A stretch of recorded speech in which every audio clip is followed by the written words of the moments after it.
اے مولا میں تیرے لیے اپنی جانی مالی بدنی ساری عبادتیں لے کر آیا ہوں. میرے سرکار رب کے حضور تلاوت فرما رہے ہیں التحیات للہ والصلوات والطیبات. آقا نے جب یہاں تک عرض کیا السلام علیکہ ایھا النبی، تو اللہ رب العزت نے اپنے محبوب پر سلام بھیجا. محبوب تم میرے لیے بدنی عبادتیں لائے ہو، مالی عبادتیں لائے ہو، تم میرے لیے سب کچھ لائے ہو اپنی ساری عبادتیں. محبوب تو میری جانب سے تم پر سلام. السلام علیکہ ایھا النبی، اے محبوب تم پر سلام. آج وہی سلام ہم نماز میں پڑھتے ہیں. یہ وہی جملہ ہے جس کو رب نے اپنے محبوب کی بارگاہ میں التحیات للہ والصلوات والطیبات کے جواب میں ارشاد فرمایا تھا السلام علیکہ ایھا النبی، اے نبی آپ پر سلام ہو. آقا کریم صلی اللہ تعالی علیہ وسلم پر جب رب نے سلام بھیجا تو اب آقا کو غلاموں کی یاد آئی، سرکار کو گنہگار امت یاد آ جاتی ہے. آقا رب کی بارگاہ میں عرض کر رہے ہیں السلام علینا وعلی عباد اللہ الصالحین. ہاں میرے رب ہم پر بھی سلامتی ہو اور صالحین بندوں پر بھی سلامتی ہو. آقا کریم صلی اللہ تعالی علیہ وسلم نے یہ رب کی بارگاہ میں عرض کیا مولا ہم پر سلامتی ہو اور تیرے جو نیک بندے ہیں صالحین ہیں اچھے ہیں ان پر بھی سلامتی ہو. آقا کریم صلی اللہ تعالی علیہ وسلم جب رب کی بارگاہ میں اتنا عرض کرتے ہیں السلام علینا وعلی عباد اللہ الصالحین اشہد ان لا الہ الا اللہ واشہد ان محمدا عبدہ ورسولہ، تو اتنا کلمہ پھر فرشتوں نے پیش کیا، فرشتوں نے پڑھا. آقا کریم صلی اللہ علیہ وسلم اب جب رب کے قرب سے واپس ہونے لگے رب نے فرمایا محبوب اپنی امت کے لیے تحفہ لیتے جاؤ.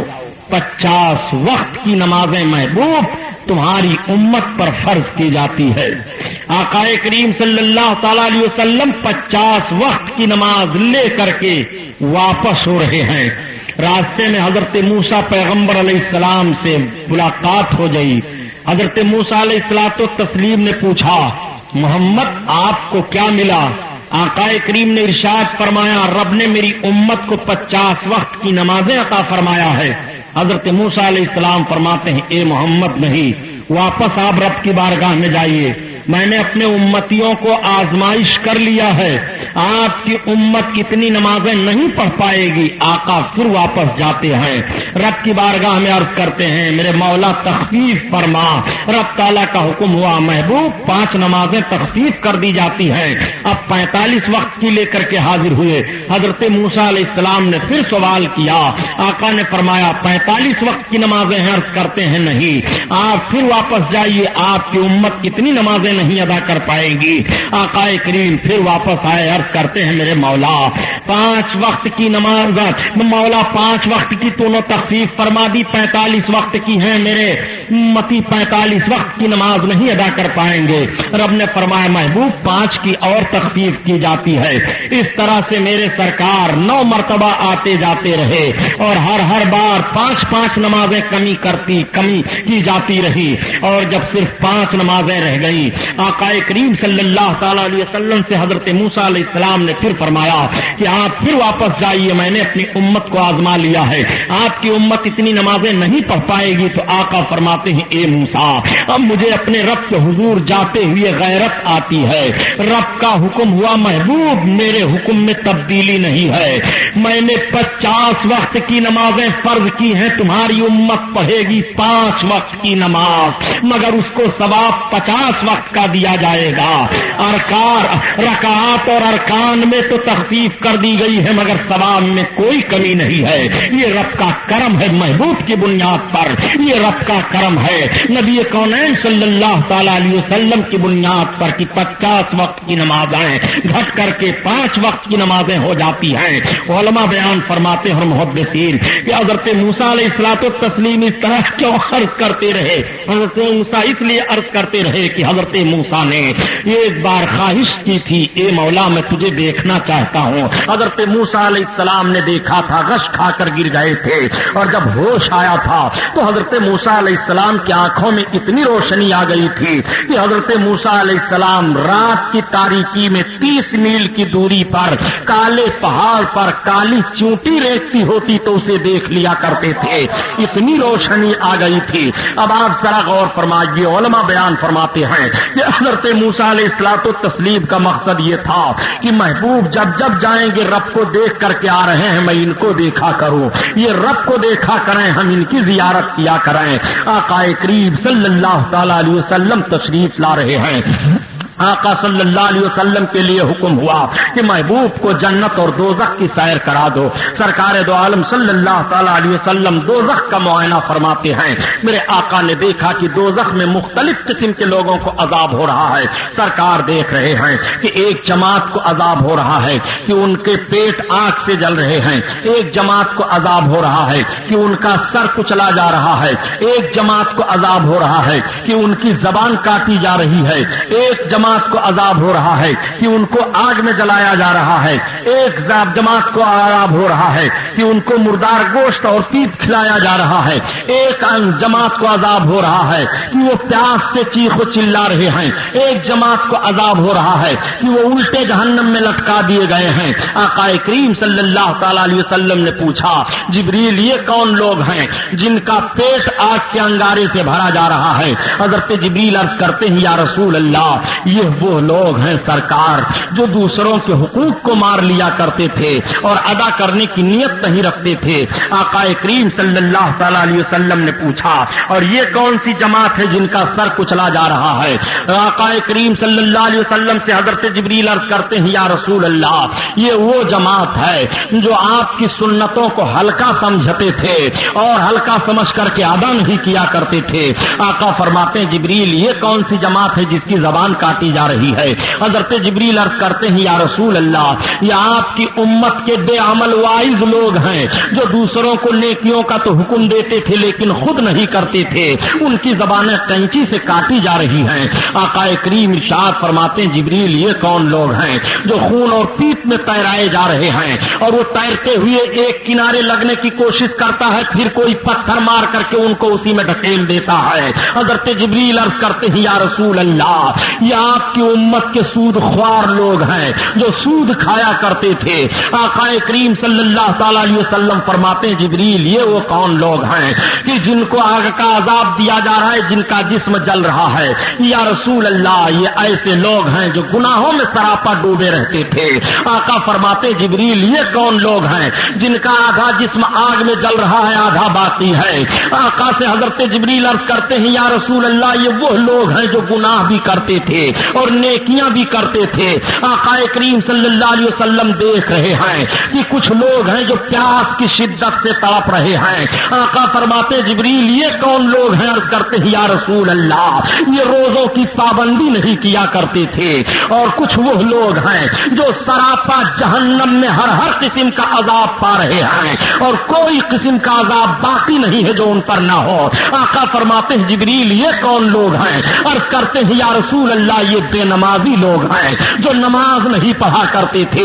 یا رسول اللہ یہ سب عذاب پا رہے ہیں۔ آقا کریم صلی اللہ علیہ وسلم نے ملاحظہ فرمایا کہ مردوں کے بنسبت عورتیں جہنم میں زیادہ دکھائی دے رہی ہیں۔ آقا نے ارشاد فرمایا، جبریل عورتیں جہنم میں کیوں زیادہ دکھائی دے رہی ہیں؟ آقا سے حضرت جبریل عرض کرتے ہیں، یا رسول اللہ یہ عورتیں اس لیے جہنم میں زیادہ دکھائی دے رہی ہیں کہ یہ اپنے شوہروں کی ناشکرا پن اختیار کیا کرتی تھی اور بات بات پر اپنے شوہروں کی ناشکر گزاری بول دیا کرتی تھی۔ حدیث کے الفاظ ہیں جس کا مفہوم میں عرض کر رہا ہوں۔ اس طرح سے عورتیں بول دیا کرتی ہیں کہ جب سے میں تیرے ساتھ آئی مجھے سکون نہیں ملا، میں جب سے تیرے گھر آئی مجھے اطمینان نہیں ہوا، میں جب سے تمہارے ساتھ رہنے لگی مجھے زندگی کا کوئی لطف نہیں ملا، میں اپنی زندگی سے عاجز آ گئی۔ اگر اس قسم کا جملہ کوئی عورت اپنے شوہر سے کسی قسم کی تکلیف کی بنیاد پر بول رہی ہے تو اپنے آپ کو فیصلہ لے لے کہ اس اس کا ٹھکانہ جنت ہے کہ جہنم ہے۔ آقا کریم صلی اللہ تعالی علیہ وسلم فرماتے ہیں کہ میں نے اور عورتوں کو دیکھا کہ وہ اپنے بالوں کے بل گھسیٹی جا رہی ہیں اور ان کے شرمگاہ کو آگ سے جلایا جا رہا ہے۔ میں نے عرض کیا یار، آقا فرماتے ہیں میں نے فرمایا جبریل یہ کون عورتیں ہیں جو ان کو ایسا عذاب مل رہا ہے؟ حضرت جبریل عرض کرتے ہیں یا رسول اللہ یہ وہ عورتیں ہیں جو اپنے آپ کو بن سمر کر کے دوسرے شوہروں کے سامنے پیش ہوا کرتی تھی تاکہ لوگ ان کو دیکھا کریں۔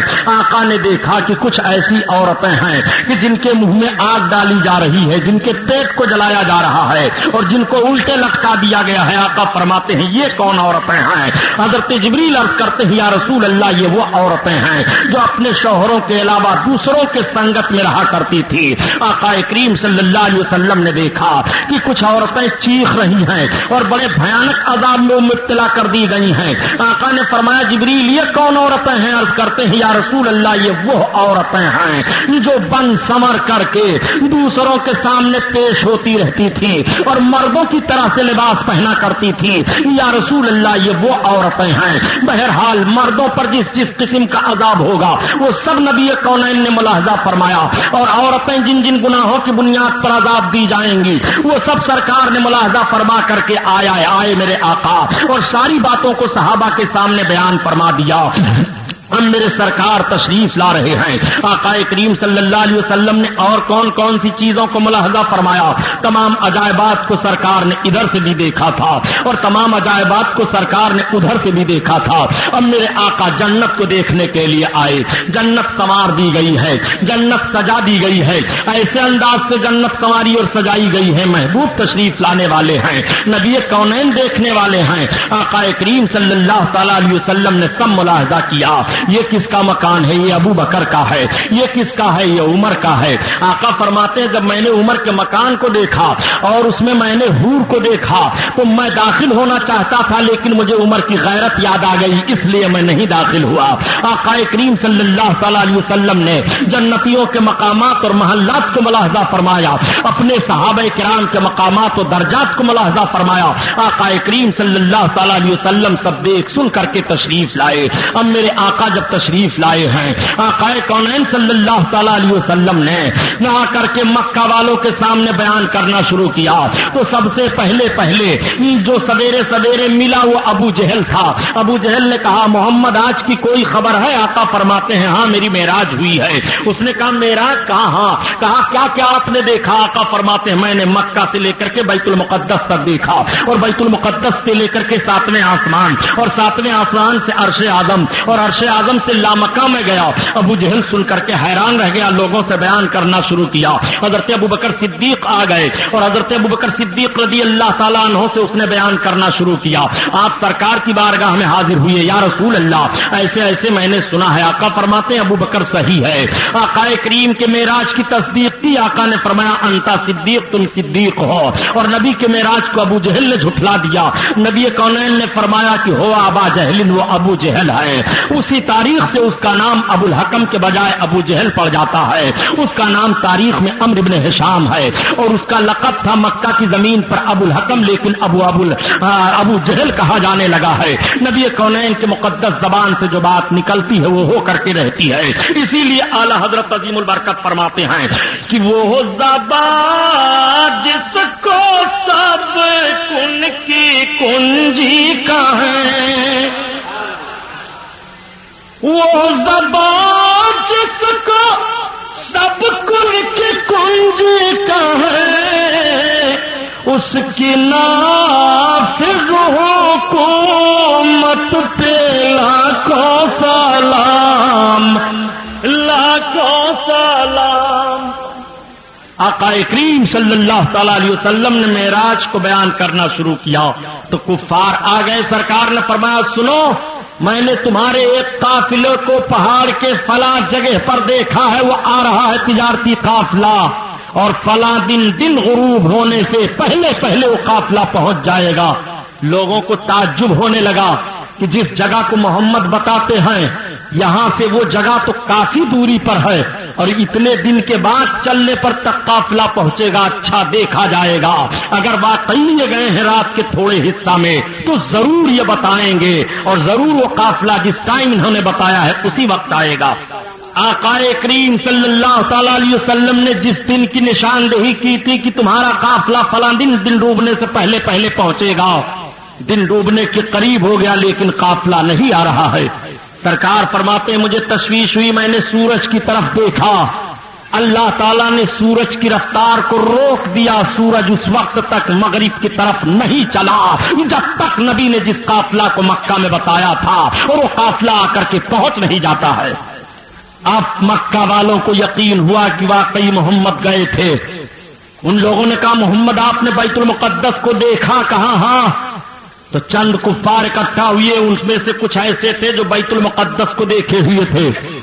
کہا ہم جانتے ہیں کہ ابھی آپ کبھی بھی مکہ چھوڑ کر کے بیت المقدس نہیں گئے، اگر آپ نے بیت المقدس کو دیکھا ہے تو بتائیے اس میں کتنے پائے ہیں، اس میں کھڑکیاں کتنی لگی ہیں، اس کے دروازے کس کس طرف سے ہیں، اس کی دیوار کتنی اونچائی پر ہے، اس کی دیوار کتنی موٹی ہے، اس کی فرش کیسی ہے۔ کفاران مکہ پوچھتے جاتے تھے اور آقا بتاتے جاتے تھے۔ آقا فرماتے ہیں کہ جب کفاران مکہ نے مجھ سے پوچھنا شروع کیا تو رب العزت نے بیت المقدس میرے سامنے کر دیا، میں دیکھتا جاتا تھا اور بتاتا جاتا تھا۔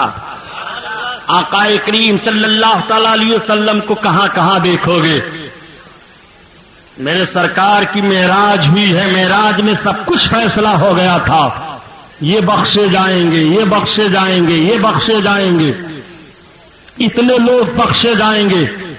اللہ تعالیٰ نے اپنے محبوب کو سب کچھ عطا فرما دیا تھا۔ آقا فرماتے ہیں میں نے جان لیا جو کچھ زمین میں ہے، جو کچھ زمین کے اوپر ہے، آسمانوں میں ہے، بلکہ ساری چیزوں کا علم مجھ کو ہو گیا۔ میرے دوست، معراج پر تو ایک بڑا مستقل عنوان ہے کہ جنت کا رنگ و روغن کیسے بنا، یہ چاند سورج کو روشنی کیسے ملی، یہ گلاب کا پھول کیسے مہکا، یہ سب معراج کی دین ہے۔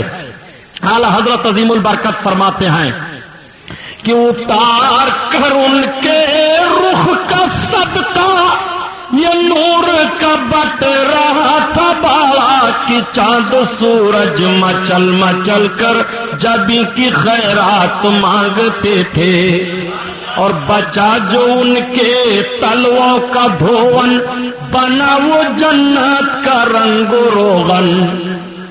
یا رسول اللہ، بچا جو ان کے تلووں کا دھون بنا وہ جنت کا رنگ و روغن، اور جنہوں نے دولہا کی پائی اترن وہ پھول گلزار کے چنے تھے۔ اور میرے سرکار جب معراج میں تشریف لے جا رہے تھے تو پسینے مقدس ٹپکا تھا جس سے گلاب پیدا ہوا۔ حضرت شیخ محقق فرماتے ہیں، اسی لیے تو اعلی حضرت عظیم البرکت فرماتے ہیں کہ انہی کی بو مائی ہے سمن اور انہی کا جلوہ چمن چمن ہے، اور انہی سے گلشن مہک رہے ہیں، انہی کی رنگت گلابوں میں ہے۔ اللہ اللہ، آقا کریم صلی اللہ علیہ وسلم کو کہاں کہاں دیکھو گے؟ میرے سرکار صلی اللہ علیہ وسلم نے جب نماز کا اعلان فرمایا معراج شریف سے واپس ہونے کے بعد، الصلاۃ معراج المومنین، نماز مومنین کے لیے معراج ہے۔ نماز آقا کریم صلی اللہ علیہ وسلم کے امتیوں پر فرض ہوئی۔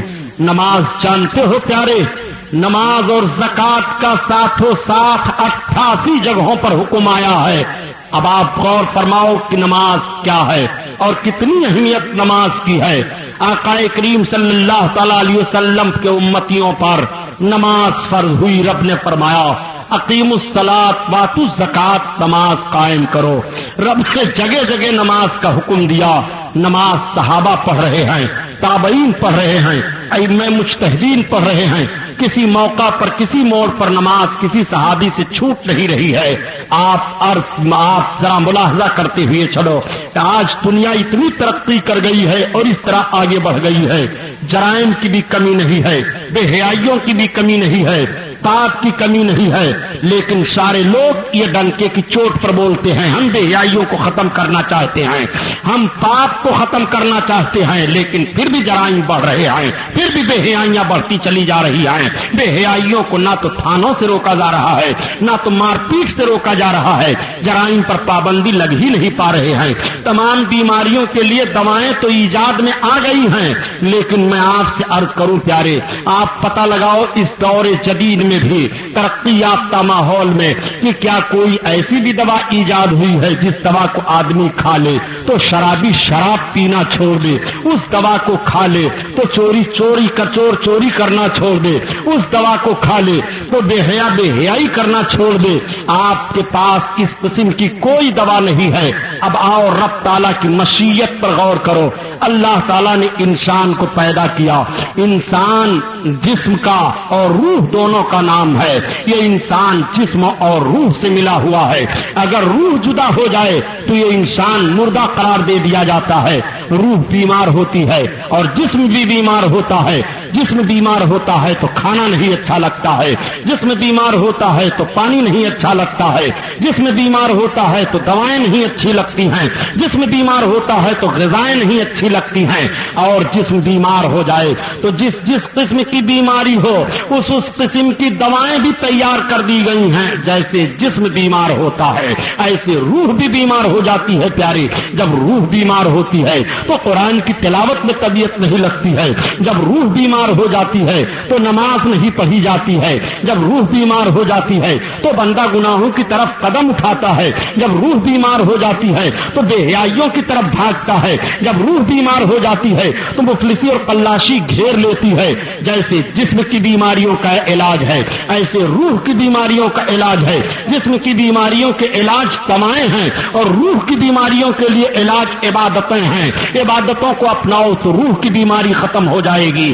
اللہ تعالیٰ نے پیدا فرمایا انسان کو، اس کا دل بڑا صاف و شفاف ہوتا ہے، لیکن جب وہ گناہ کرتا ہے تو اس کے دل پر دھپا پڑ جاتا ہے، پھر گناہ کرتا ہے پھر وہ داغ بڑھتا ہے، پھر گناہ کرتا ہے پھر وہ داغ بڑھتا ہے۔ لیکن جب وہی توبہ کر لیتا ہے اور اعمال خیر کرنا شروع کر دیتا ہے، عبادت گزار بن جاتا ہے تو اس کے دل کی سیاہی دور ہونے لگتی ہے، پھر اس کا قلب صاف ہونے لگتا ہے، اور اتنا صاف ہو جاتا ہے، اتنا صاف ہو جاتا ہے کہ ترقی کرتا جاتا ہے تو وہی عارف کہلاتا ہے۔ اور اسی کے لیے کہا گیا من عرف نفسہ فقط عرف ربہ، جس نے اپنے آپ کو پہچان لیا اس نے اپنے رب کو پہچان لیا۔ بات چل رہی ہے نماز کی، نماز بہت اہم چیز ہے۔ نماز کے تعلق سے رب تعالیٰ نے ارشاد فرمایا کہ ان الصلاۃ تنہی عن الفحشاء والمنکر، بے شک نماز تمام بے حیائیوں سے روک دیتی ہے، نماز تمام برائیوں سے روکتی ہے۔ نبی کونین صلی اللہ تعالی علیہ وسلم پر جو قرآن نازل ہوا اس قرآن کی آیت کریمہ اٹھا کر کے پڑھیے۔ جب قیامت قائم ہوگی اور جنتی جنت میں جانے لگیں گے، دوزخی دوزخ میں جانے لگیں گے، تو دوزخیوں کی ایک جماعت جب دوزخ میں جائے گی جنتیوں کے سامنے سے گزرے گی، قرآن میں رب بیان فرماتا ہے تو وہ جنتی لوگ بول پڑیں گے یسألونک قالوا لم نکن من المصلین، ان سے وہ پوچھ پڑیں گے ما سلککم فی سقر، کس چیز نے تجھ کو جہنم میں ڈال دیا ہے؟ قالوا لم نکن من المصلین، وہ کہیں گے ہم نماز نہیں پڑھتے تھے اس لیے جہنم میں ڈال دیے گئے۔ اللہ اکبر، پتہ یہ چلا کہ نماز نہ پڑھنا جہنم میں جانے کی علامت ہے۔ رب تعالیٰ 30ویں پارے میں بیان فرماتا ہے فویل للمصلین الذین هم عن صلاتهم ساہون، جہنم ہے ان لوگوں کے لیے جو اپنی نمازوں کو بھول بیٹھے ہیں، کبھی نماز پڑھتے ہیں کبھی نہیں پڑھتے ہیں۔ سنو، اگر نماز چھوڑ رہے ہو تو ایسے ہزاروں جلسے کرا ڈالو، کوئی فائدہ نہیں۔ پوری ذمہ داری کے ساتھ بول رہا ہوں، آقا کریم صلی اللہ تعالی علیہ وسلم کا فرمان ابھی سنو گے، یہ تو قرآن تلاوت کر رہا ہوں۔ فویل للمصلین الذین هم عن صلاتهم ساہون، جہنم ہے ان لوگوں کے لیے جو اپنی نمازیں بھول بیٹھے ہیں، کبھی نماز پڑھتے ہیں کبھی نہیں پڑھتے، ان کے لیے رب بیان فرماتا ہے کہ جہنم ہے۔ آقا کریم صلی اللہ تعالی علیہ وسلم کے بیان کو سنو، نبی بیان فرماتے ہیں من ترک الصلاۃ متعمدا فقد کفر، جس نے نماز کو جان بوجھ کر کے چھوڑ دیا وہ کفر کے قریب پہنچا۔ آقا کریم صلی اللہ علیہ وسلم ارشاد فرماتے ہیں من ترک الصلاۃ متعمدا فالقیا فی النار 30 حقبا، جو جان بوجھ کر کے ایک وقت کی نماز چھوڑے گا وہ 80,000 سال تک جہنم میں جلتا رہے گا۔ سنو، آپ جہنم کو معمولی آپ نے سمجھا ہے، جہنم کو اگر ایک سوئی کے نوک کے برابر کھول دیا جائے تو آج بھی اس کی تپش سے ساری دنیا جل کر کے خاکستر ہو جائے گی۔ المان والحفیظ، اللہ محفوظ رکھے ہر بندے مومن کو۔ آپ غور فرمائیے نماز چھوڑنے پر کتنی وعیدیں آئی ہیں۔ عذاب قبر تو الگ ہے نماز چھوڑنے پر، لیکن دیکھو بے نمازی کو کس طرح سے جہنم میں ڈالا جائے گا۔ آقا فرماتے ہیں 80,000 سال تک وہ جہنم میں جلتا رہے گا۔ نبی کونین ارشاد فرماتے ہیں جس نے ایک وقت کی نماز جان بوجھ کر چھوڑ دیا اس کا نام جہنم کے دروازہ پر لکھ دیا جاتا ہے۔ آقا کریم صلی اللہ تعالی علیہ وسلم ارشاد فرماتے ہیں الصلاۃ معراج المومنین، نماز مومنوں کے لیے معراج ہے۔ آقا کریم صلی اللہ علیہ وسلم کی معراج تو ہے خدا کے قرب میں پہنچے، اور مومنوں کے لیے معراج ہے کہ وہ نماز پڑھیں، اس لیے کہ محبوب نماز کو تحفہ میں لائے ہیں۔ اور کیسے نماز پڑھیں، اسی لیے آقا فرماتے ہیں نماز پڑھو گویا تم خدا کو دیکھ رہے ہو، اور اگر یہ کیفیت نہیں ہے تو سمجھو کہ خدا تمہیں دیکھ رہا ہے۔ ایسے انداز سے نماز پڑھو کہ خدا تمہیں دیکھ رہا ہے۔ جب اس طرح سے نماز پڑھو گے تو وہ نماز تمہیں بے حیائی سے روکتی ہے، وہ نماز تمہیں برائی سے روک دیتی ہے۔ نماز کی بات لوگ کرتے ہیں تو کہہ دیتے ہیں سبحانی صاحب ہم دیکھ رہے ہیں جو سب سے بڑا نمازی ہے وہ بہت بڑا اسمگلر دکھائی دے رہا ہے، جو سب سے بڑا نمازی ہے ہم نے اس کو دیکھا بہت بڑا جواری بھی ہے، جو سب سے زیادہ نمازی ہے ہم نے اس کو یہ خطا کرتے ہوئے دیکھا ہے۔ پیارے، نمازی خطا نہیں کرے گا، نماز اس کو خطا سے ضرور روک دے گی، وہ نماز پڑھ ہی نہیں پا رہا ہے۔ مثال کے طور پر عرض کرتا چلو، کہانی سنانا مقصد نہیں ہے، بلکہ جو بات ذہن و فکر میں اتارنے کی کوشش کر رہا ہوں اس پر غور فرمائیے کہ ایک مرتبہ ایک نمازی صاحب نماز پڑھ رہے تھے، مجنو کا گزر ہوا، نمازی نے نیت توڑ دی، مجنو کو ڈانٹا، کہا تم عجیب پاگل ہو گئے ہو، ایک عورت کے عشق میں تم اس طرح سے دیوانگی کے عالم میں ہو کہ مجھے نہیں دیکھ پا رہے ہو، میں نماز پڑھ رہا ہوں اور میرے سامنے سے گزر رہے ہو۔ تو بڑا پیارا جواب دیا تھا مجنو نے کہا میں تو ایک عورت کے عشق میں اس طرح دیوانہ ہو گیا کہ میں نہ دیکھ پایا کہ کوئی نمازی نماز پڑھ رہا ہے، اس کے آگے سے نہ گزروں، اور تم کیسی نماز پڑھ رہے ہو کہ مجھ مجنو کو گزرتے ہوئے تم نے دیکھ لیا، تمہاری یہ نماز کیسی ہے؟ اس نے کہا اے مجنو تم نے ہم کو نماز کا ڈھنگ بتا دیا، پتا یہ چلا پیارے کی نماز خشوع کے ساتھ پڑھو، نماز خضوع کے ساتھ پڑھو، نماز دل جمعی کے ساتھ پڑھو، نماز میں وسوسے نہ آنے پائیں، نماز ایسے پڑھو کہ گویا تم خدا کو دیکھ رہے ہو، اور اگر یہ کیفیت تمہارے اندر نہیں ہو رہی ہے تو تم یہ محسوس کرو کہ خدا تمہیں دیکھ رہا ہے۔ ایسی نماز پڑھو، یہ وہ نماز ہے جس کو سرکار معراج میں لے کر کے آئے، تحفہ دیا۔ الصلاۃ معراج المومنین، نماز مومنین کے لیے معراج ہے۔ آقا کریم ارشاد فرماتے ہیں الصلاۃ مفتاح الجنہ، نماز جنت کی کنجی ہے۔ آقا ارشاد فرماتے ہیں الصلاۃ عماد الدین، نماز دین کا کھمبا ہے۔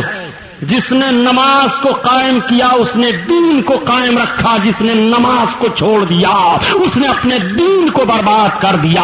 آقا کریم صلی اللہ علیہ وسلم ارشاد فرماتے ہیں الصلاۃ نور، نماز نور ہے، الصلاۃ برہان، نماز ایمان کی دلیل ہے۔ نبی کونین فرماتے ہیں قرۃ عینی فی الصلاۃ، نماز میں میری آنکھوں کی ٹھنڈک ہے۔ سرکار دو عالم صلی اللہ تعالی علیہ وسلم نے قدم قدم پر نماز کی تاکید فرمائی۔ میرے سرکار نے آخری وصیت جب فرمائی تھی دنیا سے میرے آقا تشریف لے جانے لگے تھے، اور اس کے بعد میں امت کے لیے سرکار نے کوئی وصیت نہیں کی۔ تو حضرت ام المومنین عائشہ صدیقہ رضی اللہ تعالی عنہا بیان فرماتی ہیں کہ میرے سرکار میرے زانوں پر اپنے سر اقدس کو رکھے ہوئے تھے. نبی کونین نے آنکھیں کھولی، ارشاد فرمایا عائشہ. میں نے عرض کیا ہاں یا رسول اللہ. آقا فرماتے ہیں یا عائشہ یا امتی الصلاۃ الصلاۃ الصلاۃ، اے میری امت نماز نماز نماز. حضرت عائشہ فرماتی ہیں اس کے بعد میرے سرکار پھر بولے نہیں، دنیا سے تشریف لے گئے. آخری امت کو نبی نے آخری وصیت جو کی ہے وہ نماز کے تعلق سے کی ہے. آقا فرماتے ہیں الصلاۃ معراج المومنین، نماز مومنین کے لیے معراج ہے. اپنے دعا کی قبولیت چاہتے ہو تو نماز پڑھو، اگر غربت و افلاس کو دور کرنا چاہتے ہو تو نماز پڑھو. پیر پیرا میرے میرا شاہ جیلا غوث اعظم بڑے پیر دستگیر رضی اللہ تعالیٰ عنہ بیان فرما رہے تھے. معراج ہی کا واقعہ آقا ذکر کر رہے تھے. سرکار غوث پاک معراج ہی کا واقعہ بیان کر رہے تھے. ایک یہودی پہنچ گیا، سرکار بیان فرما رہے تھے میرے آقا معراج میں گئے، زنجیر ہلتی رہی، بستر گرم رہا، عرش پر گئے، لامکاں میں گئے، جنت کو دیکھا، دوزخ کو دیکھا، آسمانوں پر گئے، انبیاء سے ملاقات ہوئی، یہ ہوا وہ ہوا، رات کا تھوڑا سا حصہ. اس نے کہا چلو یہ بات سمجھ میں نہیں آ رہی ہے کہ کوئی انسان آسمان سے اوپر چلا جائے. بتایا جاتا ہے کہ ایک آسمان سے دوسرے آسمان کا راستہ 500 برس کا ہے، اور اتنی جلدی محمد چلے جائیں گے کہ بستر گرم رہے، تھوڑا سا رات کا حصہ. اللہ اکبر. وہ یہ کہتا ہوا مجلس سے بھاگا. راستے میں ایک مچھلی تھی، لے لیا، لے جا کر کے اپنی بیگم کو دیا. کہا بیگم لو مچھلی بناؤ. کہا کہاں گئے تھے؟ کہا گیا تو تھا کام سے، لیکن آ رہا تھا تو مسلمانوں کے پیر مفتی اعظم عراق واز کہہ رہے تھے. سرکار غوث اعظم کو مفتی اعظم عراق پہلے کہا جاتا تھا، بعد میں غوث اعظم کہا جانے لگا. کہا میں ان کی تقریر سننے لگا تو وہ پیغمبر اسلام کے تعلق سے ایسے ایسے بیان کرنے لگے، معراج کے تعلق سے. معراج ہوئی، آسمان پر گئے، یہاں گئے وہاں گئے، اور صرف تھوڑا سا حصہ. بس یہ بات سمجھ میں نہیں آ رہی ہے. میں وہیں ٹھہر گیا تھا. کہا اچھا رہنے دو، ابھی سوت کاٹ رہی ہوں، یہ مکمل ہو جائے پھر یہ سالن اور یہ وہ سب پروگرام تیار ہوگا. کہا تو بیگم تب تک میں چلا جاؤں، غسل ہی کر رہا ہوں، میں دریا کنارے جاؤں گا دجلہ کے. کہا ٹھیک. آیا، یہ پہنچا، کپڑا اتارا. کپڑا اتار کر کے جیسے دریا میں غوطہ لگایا تو دیکھ رہا ہے کہ نہ وہ میں ہوں، نہ وہ دریا ہے، نہ وہ کپڑا ہے، نہ وہ ملک ہے، بلکہ میں سے تو ایک لڑکی بن گیا. اب دیکھ رہا ہے کہ کیا کروں، گھبرا رہا ہے، کچھ سمجھ بات نہیں آ رہی ہے. تب تک کوئی شہزادہ آ کر کے پہنچ گیا گھوڑے سے.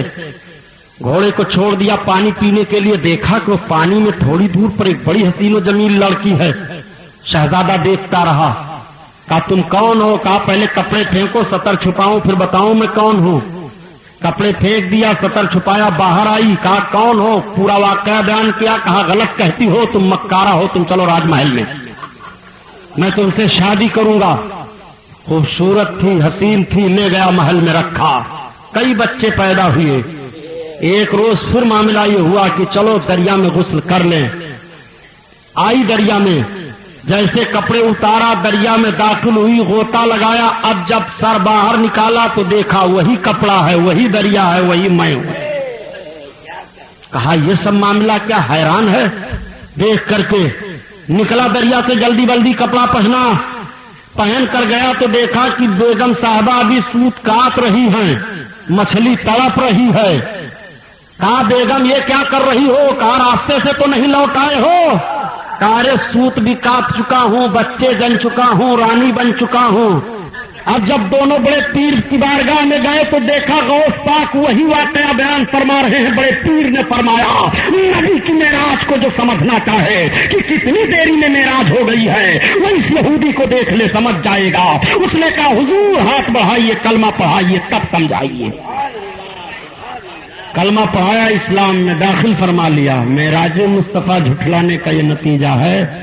نبی کی معراج جھٹلائی نہیں جاتی. ایمان لاؤ، نبی کی معراج ہوئی ہے.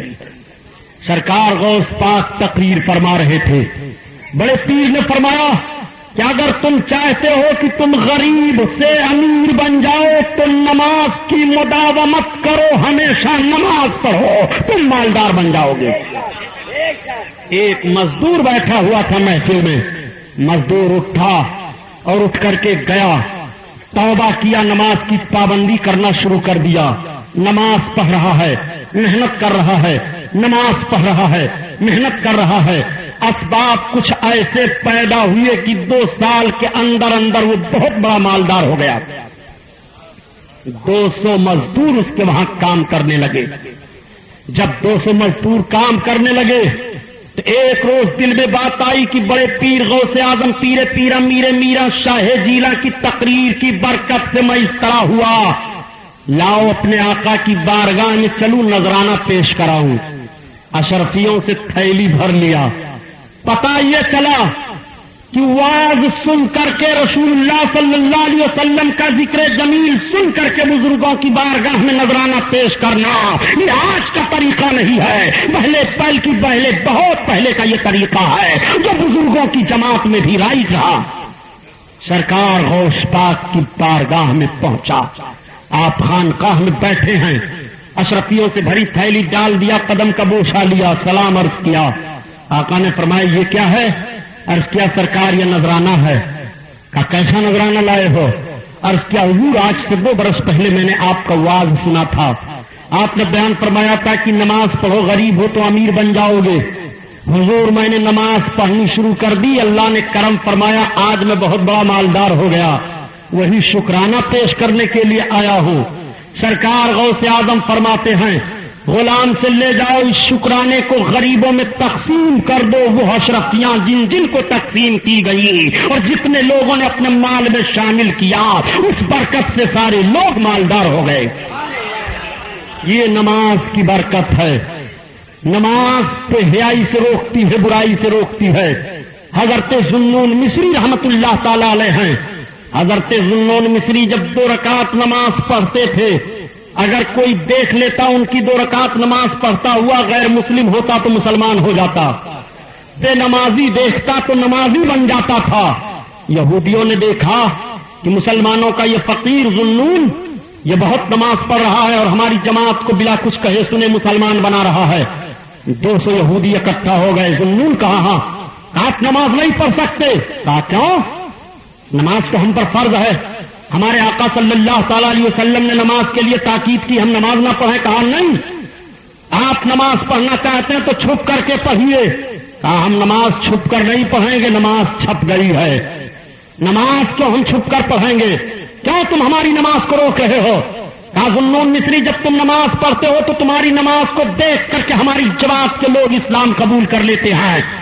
کہا تو یہ میرے اسلام کی خوبصورتی ہے، یہ اسلام کا حسن عمل ہے جو اسلام کے عمل کو دیکھ کر کے اسلام قبول کر لے. مسلمانوں یہ کل کی ہماری نماز تھی، یہ دیکھ کر کے لوگ اسلام قبول کرتے تھے. آج ہماری نماز ہے کہ ایک بے نمازی نمازی نہیں بنتا ہے. ہم کس طرح سے نماز پڑھ رہے ہیں، وہ کس طرح سے نماز پڑھ رہے تھے. ان کا دل محبت رسول کا مدینہ تھا. وہ جو سجدہ کرتے تھے محبت رسول میں کرتے تھے، وہ جو رکوع کرتے تھے نبی کی محبت میں وہ سرشار رہتے تھے. ان کی عبادت اس طرح سے تھی. حضرت ذوالنون مصری نے کہا میں چھپ کر نماز نہیں پڑھوں گا. کہا تو تلوار فیصلہ کرے گی ذوالنون، مسلمان آپ کو بچا نہیں سکتے ہیں. کہا مسلمانوں کے بچانے کی ضرورت نہیں ہے، ہمیں ہماری نماز بچائے گی. کہا نماز بچائے گی؟ کہا ہاں. کہا تو ہم دیکھیں گے تمہاری نماز کو. حضرت ذوالنون مصری نے کہا تو چلو میں نماز پڑھنے چل رہا ہوں اور روکو ہمیں نماز سے. حضرت ذوالنون مصری نے بھی چیلنج کیا، یہودیوں نے بھی چیلنج کر دیا. کچھ مسلمانوں نے سوچا مدافعت کی جائے. حضرت ذوالنون مصری نے نماز منع فرمایا، خبردار اس سے مدافعت کی ضرورت نہیں ہے. یہ نماز کی طاقت دیکھنا چاہتے ہیں تو آج نماز کی یہ طاقت دیکھ لیں. میں میدان میں نماز پڑھنے کے لیے چل رہا ہوں. حضرت ذوالنون مصری مصلی لیے لے جا کر کے میدان میں بچھایا، 2 رکعت کی نماز کی نیت باندھی. 200 یہودیوں نے تلوار لے کر کے گھیر لیا. ذوالنون مصری پر حملہ کرنا چاہتے ہیں مگر اس نمازی کا ایسا روب چھا جاتا ہے کہ کسی کی ہمت نہیں ہوتی ہے آگے بڑھنے کی. سارے لوگ کھڑے ہیں. حضرت ذوالنون مصری رکوع میں جاتے ہیں, رکوع سے سجدہ میں گئے, سجدہ سے اتحیات میں بیٹھے, اتحیات سے جب سلام پھیر رہے ہیں تو جیسے داہنی طرف سلام پھیرا تھا, جتنے یہودی داہنی طرف تھے سب کے ہاتھوں سے تلواریں چھوٹ جاتی ہیں اور ان کی زبان پر کلمہ جاری ہو جاتا ہے, لا الہ الا اللہ محمد الرسول اللہ. اور جب پیچھے کی طرف دیکھا تو پیچھے والوں نے کلمہ پڑھ لیا, آگے کی طرف نگاہ اٹھاتے ہیں تو آگے والوں نے کلمہ پڑھ لیا. یہ 2 رکعت نماز ذوالنون مصری کی ہے جو 200 یہودیوں کو کلمہ طیبہ پڑھنے پر مجبور کر دے رہی ہے. ان الصلاۃ تنہی عن الفحشاء والمنکر, بے شک نماز تمام بے حیائیوں سے اور تمام برائیوں سے روک دیتی ہے.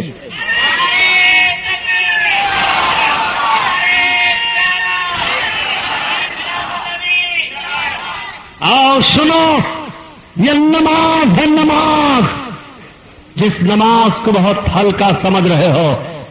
نماز نہ پڑھنے سے عمر گھٹ جاتی ہے, نماز نہ پڑھنے سے روزی گھٹ جاتی ہے, نماز نہ پڑھنے سے خطرہ ہے کہ ایمان پر خاتمہ نہیں ہوگا. اور جب بے نمازی ہو کر کے مرتا ہے کوئی پتہ نہیں ایمان پر گیا, بے ایمان ہو کر مرا. پیارے قبر میں بڑا سخت عذاب طلبازی کو ہوگا. آقا فرماتے ہیں ایک سانپ قبر پر مسلط کیا جائے گا جو تمہیں ڈستا رہے گا. اس کو اقرا کا اقرولشا اس کا نام ہے. وہ بے نمازی کے قبر پر مسلط کیا جاتا ہے. اور نماز تو وہ ہے کہ جب قیامت قائم ہوگی آپ کے عمل کا ذرہ ذرہ کا حساب ہوگا. روز محشر کی چاک گداز بوت, اولین پرش سے نماز بوت. مرد مومن سے سب سے پہلے نماز کے تعلق سے سوال ہوگا.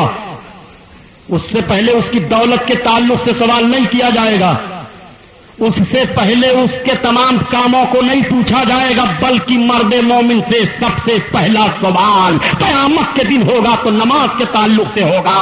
اگر وہ نماز میں کامیاب ہو جا رہا ہے تو پھر امید رکھے اور سارے حسابوں میں اور سارے کتابوں میں رب کی بارگاہ میں وہ رب کے فضل سے کامیاب کر دیا جائے گا. اور اگر پہلے ہی سوال کا جواب اس کے پاس نہیں ہے تو پھر اس کے لیے مایوسی ہی مایوسی ہے.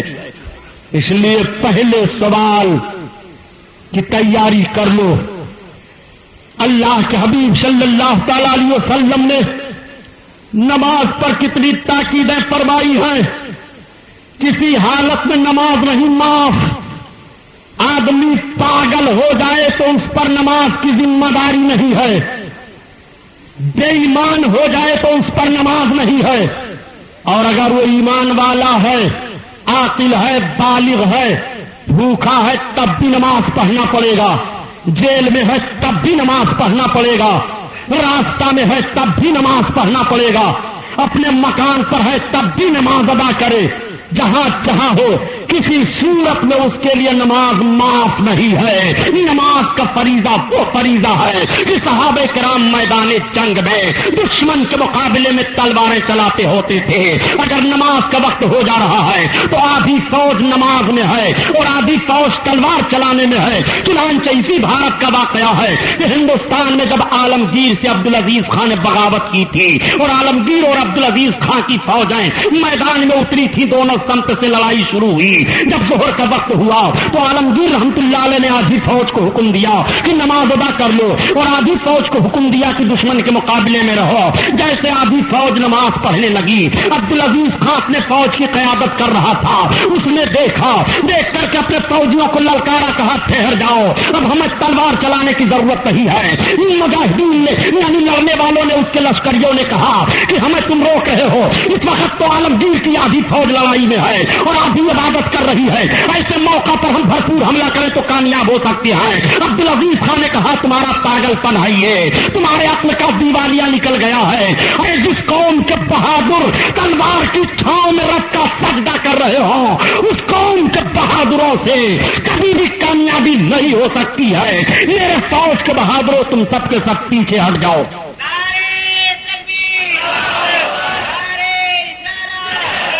عبدالعزیز خان نے اپنی فوج کو پیچھے ہٹا لیا اور جب عالمگیر نماز پڑھ کر ختم کیے تو عبدالعزیز خان حاضر ہوا، قدم پر گر پڑا، اس نے کہا حضور میں معافی چاہتا ہوں، میں نے بغاوت کر دی تھی، میں یہ نہیں سمجھتا تھا کہ میرا سلطان اتنا نیک دل ہے کہ تلوار کی چھاؤں میں بھی اپنے فوجیوں کو سجدہ کرنے کے لیے حکم دے گا۔ جو تلوار کی چھاؤں میں سجدہ کرنے کے لیے حکم دے رہا ہو، وہ اس کی خلوت کیا ہوگی، اس کی جلوت کیا ہوگی، اس کی حکومت کا انتظام کیا ہوگا۔ یہی وجہ ہے کہ تبت کی وادی سے لے کر کے افغانستان کی سرحد تک 49 سال 7 مہینہ تک حضرت اورنگزیب عالمگیر نے بلا باڈی گارڈ کی حکومت کی تھی۔ وہ عالمگیر ہیں جن کی عبادت و ریاضت کا حال یہ ہے۔ مرد مومن عبادت کر کے تو دیکھے، عبادت اور ریاضت کا ماحول تو سامنے پیش کرے۔ آؤ دیکھو نماز کیسے بے حیائی سے روکتی ہے اور نماز کیسے برائی سے روکتی ہے۔ ایک نوجوان ہے، شرابی ہے، کبابی ہے، عیاش ہے، بے حیائیوں کے ماحول میں گھرا ہوا ہے۔ اگر وہ چاہتا ہے کہ ان ساری چیزوں سے ہمارا دل پھر جائے تو نماز کی پابندی کرے، گارنٹی ہے کہ نماز کے اندر رب نے اثر رکھا ہے۔ وہ جن بے حیائیوں کی طرف جا رہا ہے ان بے حیائیوں سے وہ توبہ کر لے گا۔ چنانچہ اس پر واقعہ شاہد ہے کہ حضرت بایزید بستامی رحمت اللہ تعالی علیہ، حضرت بایزید بستامی وہ بزرگ گزرے ہیں، ایسے اللہ کے ولی گزرے ہیں۔ انہوں نے ایک مرتبہ محبوبیت کے جوش میں ارشاد فرمایا کہ جو محبت سے میرا نام لے لے گا اللہ اسے جنت میں داخل فرمائے گا۔ حضرت بایزید کا نام ہے تیفور ابن عیسیٰ، سارے لوگ کہہ لو تیفور ابن عیسیٰ۔ علماء بیان فرماتے ہیں اس کی وجہ یہ ہے کہ جو حضرت بایزید کا نام محبت سے لیتا رہے گا، مرنے سے پہلے پہلے اللہ تعالیٰ اس کو توبہ کی توفیق نصیب فرما دے گا۔ اسی لیے علماء فرماتے ہیں جب ولی اللہ کے نام کا یہ اثر ہے تو رسول اللہ کے نام کا اثر کیا ہوگا؟ جب اس پار کا یہ عالم ہے اس پار کا عالم کیا ہوگا؟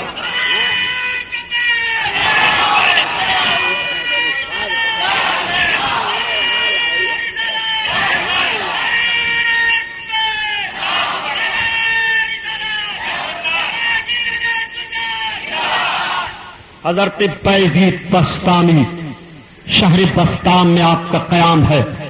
شریف لوگ آئے، حضور ہاں ہمارے قصبہ میں ایک بہت بدکار عورت آ گئی ہے جو نوجوانوں کو اپنے حسن کی دعوت دے دیا، نہ جانے کتنے نوجوانوں کا تقدس برباد ہو گیا، برائی پھیلنے لگی ہے سرکار۔ حضرت بایزید نے فرمایا جاؤ تم اس برائی کو روکا جائے گا۔ چلے آئے، شام کا وقت ہوا، حضرت بایزید نے مصلی لیا، لوٹا لیا، اس گناہگار عورت کے گھر پہنچے، دروازہ کھٹکھٹایا، بن سنور کر نکلی۔ کیا ہے بابا یہ بتاؤ کہ تم اپنے آپ کو بیچ دیتی ہو؟ ہاں بیچتی تو ہوں۔ کتنا لوگی؟ اتنا لوں گی بابا۔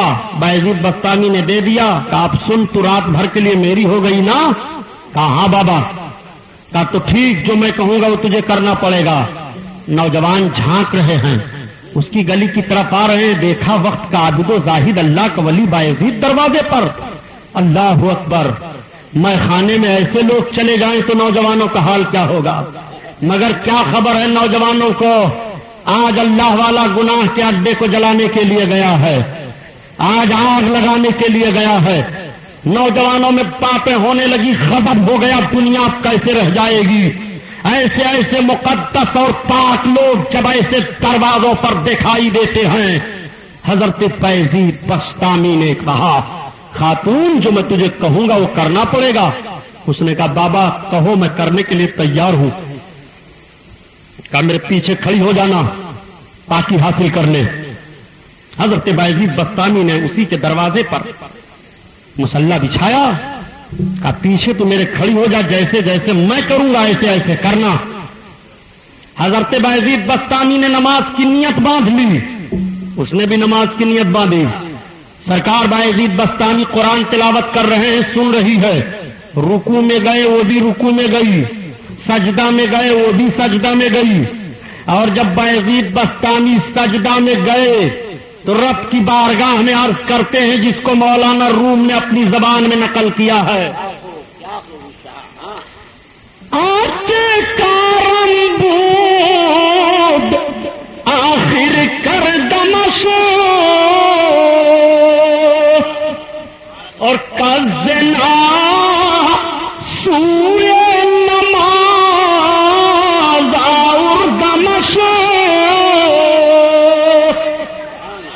جو میرا کام تھا وہ میں نے کر دیا. اے رب العزت، اس گناہگار عورت کو زنا سے پھیر کر میں تیری طرف لے آیا ہوں، نماز کی طرف لایا ہوں.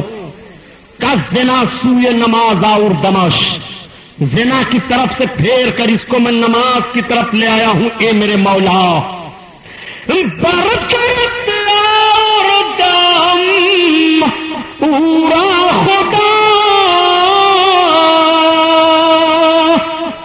اے اللہ تیرے دروازہ پر میں اس کو لے آیا ہوں. بایزید کا کام تھا تیرے دروازہ پر لانا، بایزید کا کام تھا زنا سے نماز کی طرف پھیرنا. مولا تیرا کام یہ ہے کہ قلب تو پھیلے مصطفیٰ. اے اللہ اپنے حبیب کے صدقہ میں اس کے دل کو پھیر دے. بایزید کا کام تھا تیری بارگاہ میں اس کے سر کو جھکانا، اور تیرا کام ہے اپنی بارگاہ میں اس کے دل کو جھکا دینا. حضرت بایزید بستامی نے اتنا کہا، مصلی لیا چلے گئے، مگر اس عورت کا سر سجدہ میں ہے، سجدہ کی زمین بھیگ جا رہی ہے. موتی سمجھ کے شان قریبی نے چن لیے، قطرے جو گرے تھے ارقین فعال کے، سرخ کا سفیدہ پھیلتا ہے. سر سجدہ میں ہے، رو رہی ہے، دل کہہ جاتا ہے سر سجدہ میں ہے، رو رہی ہے. اور جب سر کو سجدہ سے اٹھایا اور نوجوانوں نے دعوت گناہ دی تو کہہ دیا، جب تک بکی نہ تھی تو کوئی پوچھتا نہ تھا، تم نے خرید کر مجھے انمول کر دیا. نوجوانوں یہ پیشانی تمہارے عیاشی کے لیے نہیں ہے، یہ رخسار تمہارے لیے بوسا گاہ نہیں ہے، اب یہ پیشانی رب کے سجدہ کے لیے جھک گئی ہے.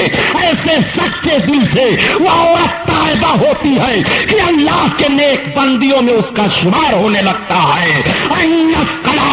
تنہا الفحشاء والمنکر، بے شک نماز تمام بےحیائیوں اور برائیوں سے روک دیتی ہے. یہ نماز ہے. نماز پڑھو تو دیکھو کیسے مالدار ہو جاتے ہو، نماز پڑھو تو دیکھو کیسی برکتیں نازل ہوتی ہیں، نماز پڑھو تو دیکھو تمہارا گھر تم پر کیسے کشادہ ہو جاتا ہے، نماز پڑھو تو تمہارے اندر کیسے امن و امان کی برکتیں آتی ہیں. تمہاری مسجدیں جلائی جا رہی ہیں، مسجدیں پھونکی جا رہی ہیں. میرے دوستوں، مسلمانوں، نوجوانوں، بوڑھو، میں آپ سے عرض کرنا چاہتا ہوں، اب کون وقت آئے گا سجدہ کرنے کے لیے؟ اب کون وقت آئے گا نماز پڑھنے کے لیے؟ اگر ایسی لاپرواہی میں موت واقع ہو گئی تو بتاؤ تمہارا حال قبر میں کیا ہوگا، اور حشر میں تم نماز کے تعلق سے جواب کیا دو گے؟ اس لیے تم رب کے بندے ہو، رب نے تم پر یہ عبادت فرض کی ہے، اس لیے ہر مسلمان عاقل بالغ پر نماز فرض ہے. ان الصلاۃ تنہا عن الفحشاء والمنکر. انشاءاللہ بیان باقی ہے، وقت تمام ہوا. سفینہ چاہیے اس بحر بے کراں کے لیے. یہ محفل نور زندہ باد، پائندہ باد.